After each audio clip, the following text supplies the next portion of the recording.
Vou dar aqui então continuidade a essa breve reflexão sobre as questões ligadas à depressão.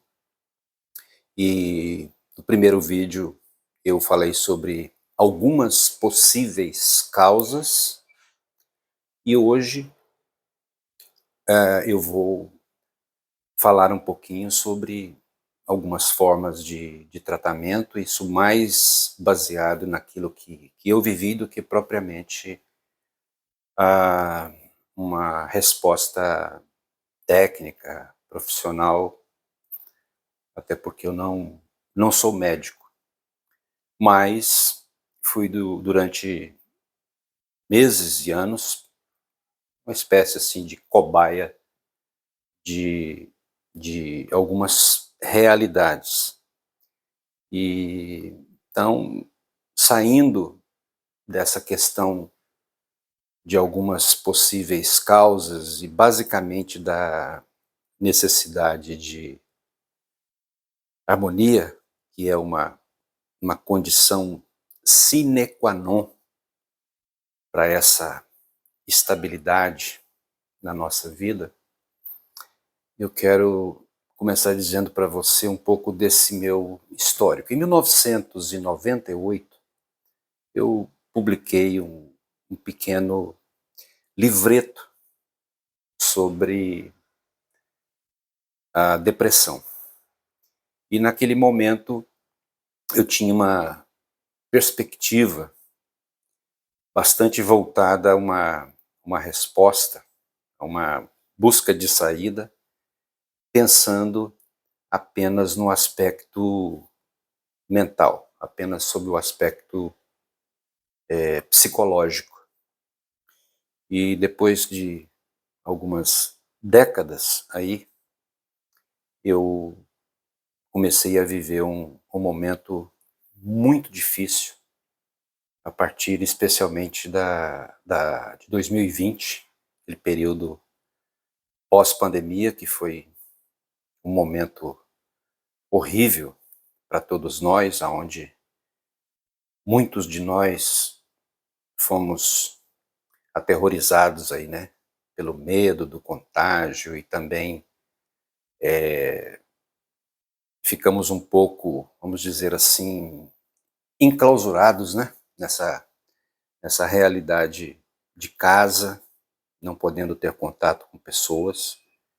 E esse foi o momento que eu tive contato através de WhatsApp, através de mídias sociais, com muitos amigos, muitas pessoas que, sob o aspecto psicológico, foram muito baqueadas.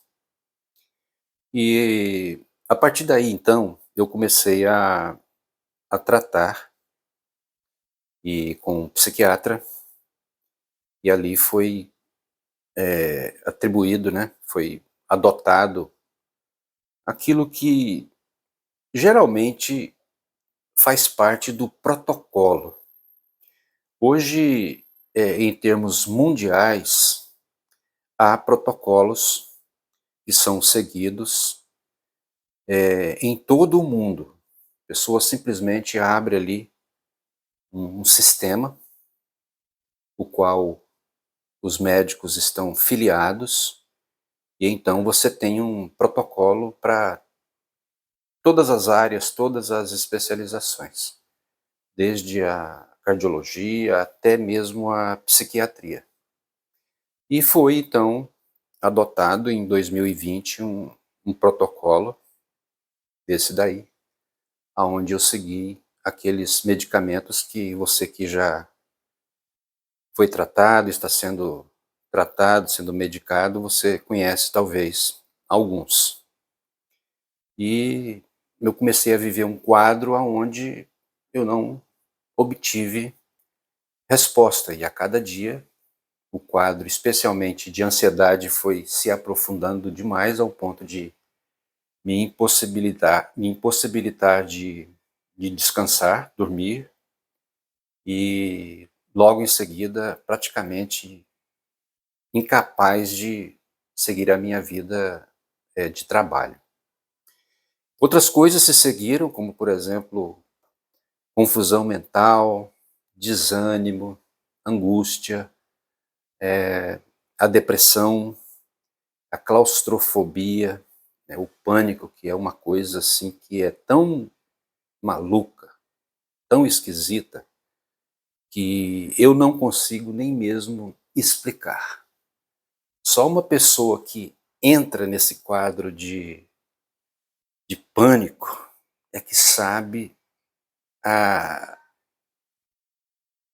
a angústia que é você viver esse quadro de pânico. Né? Isso, como consequência, gera também uma questão de crise existencial muito forte. Mas o meu ponto é que até aquele momento eu nem desculpe, eu nem pensava em checar algumas coisas sobre o aspecto estrutural, né? E estrutural significa em relação o meu próprio corpo.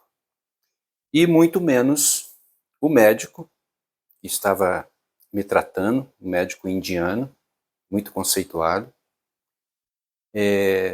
não fez algumas coisas que talvez alguns médicos na área da psiquiatria não fazem. Eu sei que outros fazem, porque foi o que depois eu fiz e que contribuiu para a minha saída desse quadro profundo. Né? E como que foi que essa porta aí se abriu?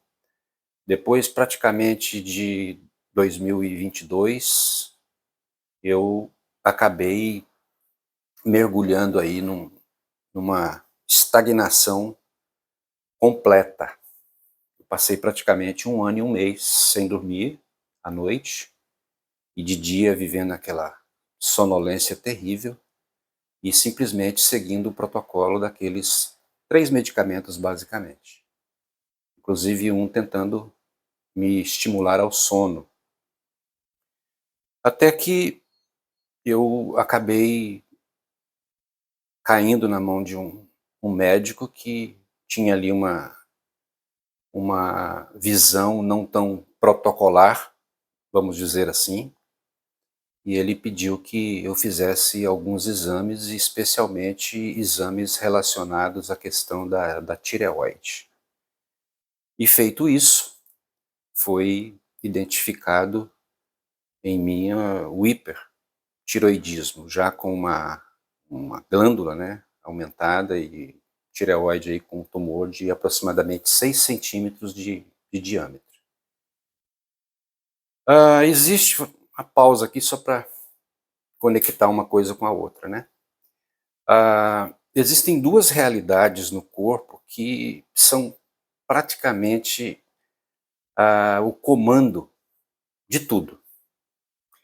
E a tireoide é uma glândula que, caso haja algum tipo de desequilíbrio, tanto o hipertireoidismo como o hipotireoidismo, isso desbalanceia tudo, leva a pessoa, às vezes, à obesidade e gera todas essas questões de ordem psicológica, né? Tudo isso entranhado uma coisa na outra. O outro aspecto é a questão do nosso sistema nervoso central.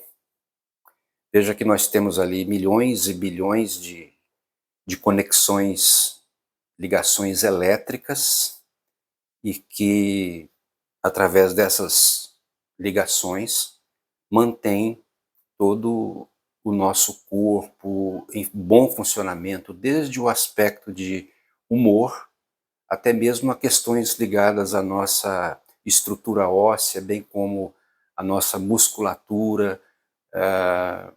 Isso é decisivo.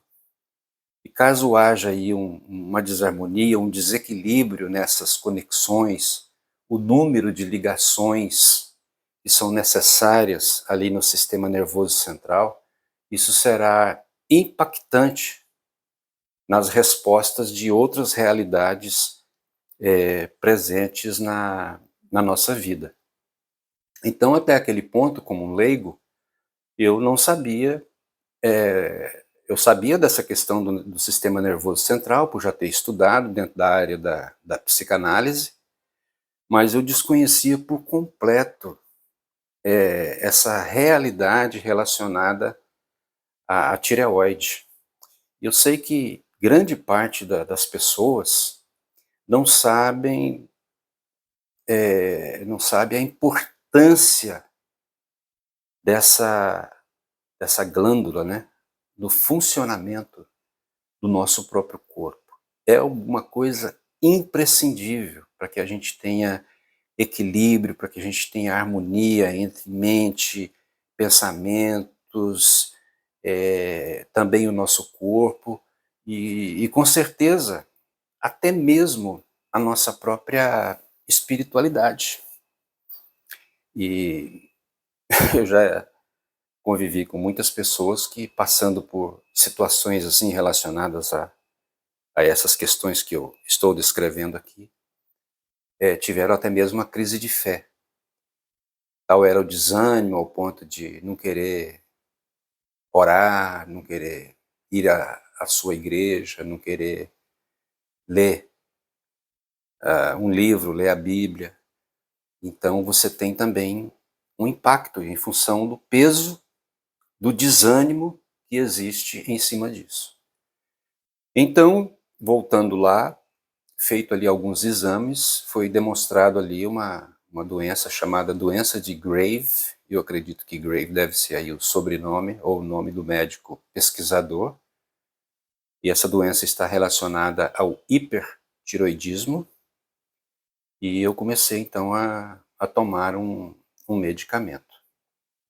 E entrei num processo para poder fazer aquilo que a medicina chama de desmame dos outros 3 medicamentos que eu tomava. E demorou muito, porque esses medicamentos, eles são, sob alguns aspectos, extremamente nocivos para o nosso corpo. E você não pode tirar abruptamente, porque senão você surta. E esse processo, você tem que tirar ali durante uma semana um pouquinho, vai tirando a dosagem, e no meu caso eu administrei praticamente durante 3 meses e pouco, para poder me libertar. E logo em seguida, eu fui também num psiquiatra que era não muito protocolar, vamos dizer assim, não era muito de protocolo, e uma psiquiatria bastante humanizada, e ele diz: olha, depois de tirar todos esses medicamentos, eu vou passar para você uma medicação que vai agir tão somente no seu humor, no seu prazer, porque você está com um déficit muito grande de dopamina. A dopamina é vamos dizer assim, a substância que o nosso corpo produz, que traz bem-estar, né, traz alegria, e que também tem uma relação muito forte com o nosso humor.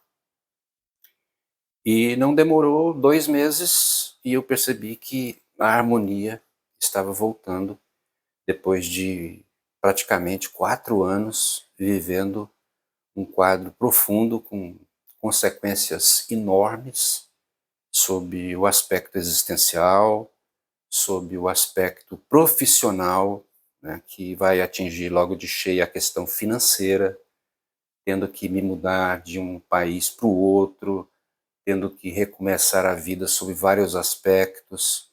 Então, hoje, quando eu vejo alguém passando por uma situação assim, a primeira dica que eu dou é passar rapidamente a minha experiência e pedir para que essas pessoas façam uma checagem completa nos seus exames de sangue, porque desde B12, vitamina D e também esse exame específico para saber como que está a questão dos nossos hormônios, né?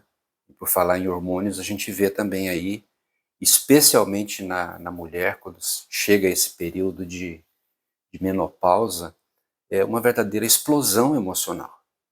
E é o momento em que a mulher fica depressiva. Isso também ocorre, eu acho que em menos proporção, também no homem, né? Porque hoje a ciência diz que o homem também tem esse momento de andropausa.